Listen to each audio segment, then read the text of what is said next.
Absolutely. You know what? I'm going to do something that nobody done on your television. You know what I'm going to do on your episode? I'm going to pretend that I'm an Israeli citizen. I'm going to put myself in the place of an Israeli settler in the kibbutz. And I want to speak to my Prime Minister, Benjamin Netanyahu. Mr. Benjamin Netanyahu, I have voted for you because you have promised us peace and prosperity and security. On the 7th of October, those son of bitches Hamas, they went into the fence that is regularly heavily guarded. Usually if there's like a dove that comes close to it, it will be shot. Those people went in and they went for 6 hours before IDF forces was deployed, killing our friends, our families, kidnapping our grandmothers and babies, and went in. I want to ask you, Mr. Prime Minister, after you have fractured the Israeli community and you have fucked our courts, our Supreme Courts, what are you doing with the money being given to you, to the United States? Also, you are carpet bombing Gaza with absolutely no regard to our hostages, our people. I heard a rumor in the kibbutz that you're doing that you let that happen as an excuse to carpet bomb Gaza, so you push them into Sinai. And I didn't believe that. That's like, not my Prime Minister. He can never do that. And then I watched an interview for Danny Ayalon. He was your chief advisor. He was also the Israeli ambassador to the United States. And you know what he said, Mr. Prime Minister?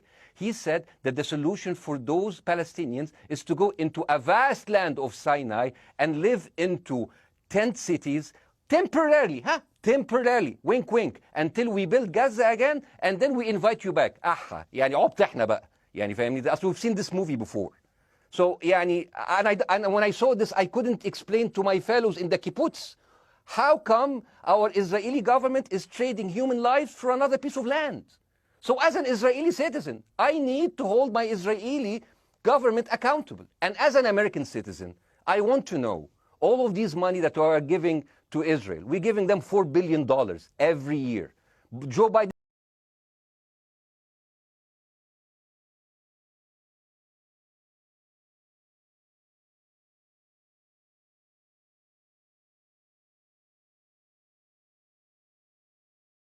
of Netanyahu and tell them I hate bad investments. They haunt me, you know, like Littlefinger in Game of Thrones. But the thing is, this is the problem. Israel always victimizes itself, and I have never seen a victim putting their oppressor under siege and bombing them 24/7. Israel wants you to believe that they are the victim.